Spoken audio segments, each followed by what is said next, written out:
Good morning guys, welcome back to my mini blog. আজকে ভাবলাম সকাল থেকে উঠে কী করছি সেটা তোমাদের সাথে শেয়ার করি।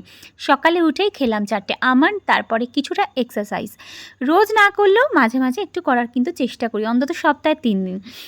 আর তারপরে ব্রেকফাস্টে আজকে খেলাম ওটসের চিলা, আর তার সাথে ঘরে হয়েছিল তড়কা, তো সেটা খেয়ে নিলাম। সবাই কিন্তু রুটিই খায়, আমি নর্মাল রুটিটা খাই না, কিছু চিলা খেতেই বেশি পছন্দ করি, ওটস বা কোনো ডায়েট চিলা। তারপর খেলাম কিছুটা আঙুর। আর এই লন্ড্রি ব্যাগটা অনেক দিন ধরেই গোছাবো ভাবছিলাম, হয়ে উঠছিল না, তাই আজকে ভাবলাম সময় আছে, সব বের করে সুন্দর করে গোছাচ্ছিলাম, আর বের করতেই দেখলাম একটা পুঁটলি, তো যেটার মধ্যে ছিল আমার একটা পার্সেল, কবে অর্ডার করেছিলাম নিজেরই মনে নেই। তো যাই হোক, পেয়ে খুশি হয়ে গেলাম। তারপর ড্রেসিং টেবিলটাও আজকে একটু পরিষ্কার করছিলাম, একটু গোছাচ্ছিলাম। তারপর টাইম হয়ে গেল লাঞ্চের। দুপুরে আজকে হয়েছিল আমাদের উচ্ছে বেগুন ভাজা, ঢ্যাঁড়স ভাজা আর মাছের ঝাল।